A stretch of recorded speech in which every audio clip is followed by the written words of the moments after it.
You ever swipe on someone and within 3 seconds already decide if they're your type or not? That's not weird anymore. That's just dating. Or at least what dating has become. Fast, frictionless, and kind of like shopping but for people. You scroll, you swipe, you match, maybe message once or twice, and then nothing. On to the next. We're not even pausing to ask why. Because the process feels so normal now. So streamlined. So addictively easy. Dating apps didn't just show up and offer us convenience, they rewired what dating even means. They took the awkwardness of meeting someone in person, repackaged it into a smooth, gamified experience, and gave us what the brain loves most, quick feedback. That little jolt when you get a match? That's not romance. That's dopamine. And your brain? It eats it up. And apps know this. The designs aren't accidental. Bright colors. Swipe sounds. Instant results. It's all part of a system built to keep us coming back. Not just for love, but for the loop. Match, message, drop. Match, message, drop. You're not doing it wrong. That's how it's meant to work. Not because it's the most human way to connect, but because it keeps engagement high. And then there's how we show up. You're not just yourself anymore, you're your profile. Which means you're also your photo, your bio, your answer to that one question that's supposed to show how witty or thoughtful or deep you are. You're the version of you think strangers will like. And it's subtle, but it starts to shape how you see yourself too. Because when you craft the perfect profile and it performs when it gets likes or matches or compliments, it doesn't just validate that version.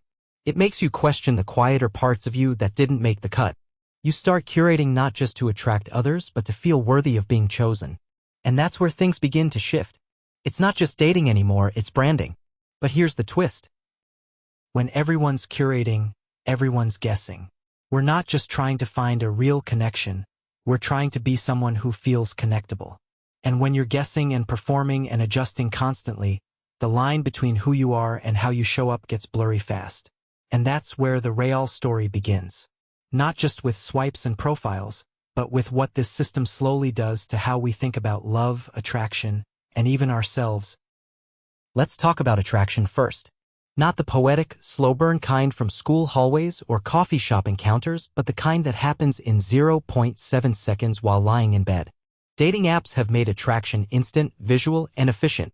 You don't get stories, you get a highlight reel. Photos, a bio, maybe a witty one-liner. And from that, we're expected to decide yes or no. But when decisions are made that quickly, patterns start to form. People learn what gets attention and what doesn't. Profiles get optimized, not for connection, but for appeal. Over time, what we're drawn to is shaped by what the algorithm rewards. It's not manipulative, it's just conditioning. Validation is another layer. Every swipe, match, and message gives us a tiny jolt. Not enough to feel loved, but just enough to feel noticed. It's subtle, but powerful. These apps are designed like slot machines, and every notification feels like a near win. Even when nothing meaningful comes out of it, the possibility of something good keeps us checking back. Most users aren't addicted to attention, they're hooked on potential. Then there's identity. Apps make us curate how we present ourselves. Best photos, clever bios, just the right tone.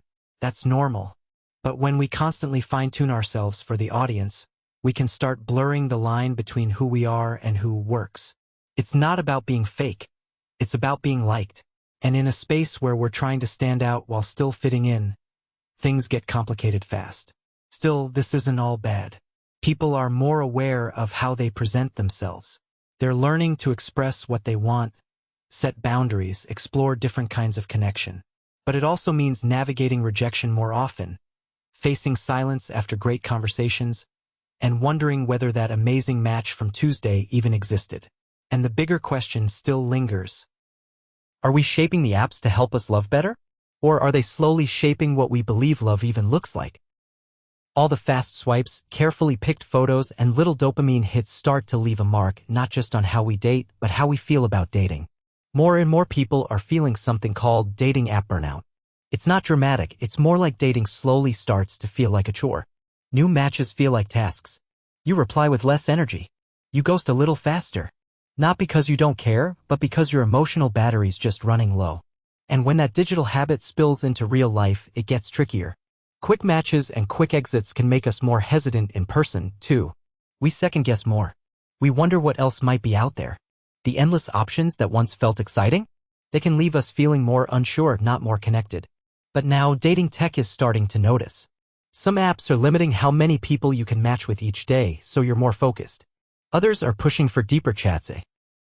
Things like voice messages, meaningful prompts, or even AI-generated questions based on your values. There's also new research going into emotionally intelligent matching, pairing people not just based on interests, but how they express themselves. Like matching someone who opens up easily with someone who responds with care. It's subtle, but it could really change how connection begins. Offline events are also making a quiet comeback. Group meetups, workshops, low-pressure hangouts.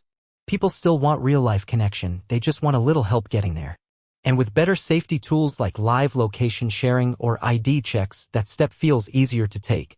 Underneath it all, the goal is shifting. Dating apps aren't just about finding people anymore. They're trying to help you keep the connection going through better conversations, less pressure, and more emotional clarity. But even with all this tech, one thing hasn't changed. Real connection still comes from the awkward pauses, the small sparks, the shared silences. No app can program that. And as these platforms try harder to engineer chemistry, there's still one quiet question left hanging. Can they ever capture the messiness that makes love actually real?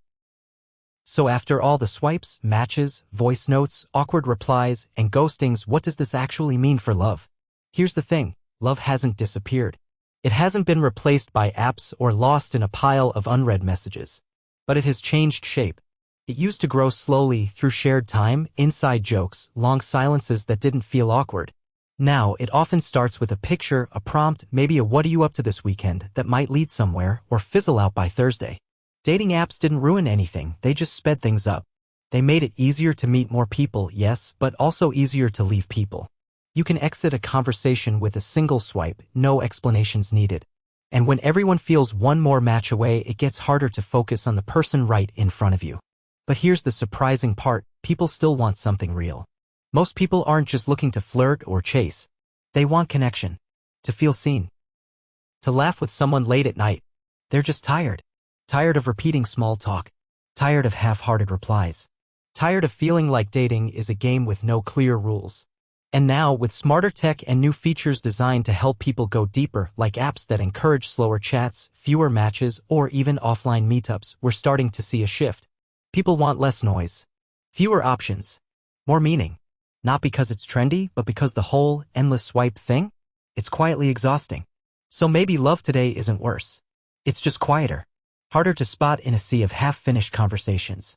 But when it does click, when two people actually show up, stay curious, keep showing up even after the novelty fades, it still feels just as real. Just as rare. And that brings us back to the question. What's the reality behind dating apps? It's this, they're tools. Not answers. They can bring people together, but they can't do the hard part for you. They won't teach you how to listen or forgive or stay when things get tough. That part, the real, messy, beautiful part, is still up to us.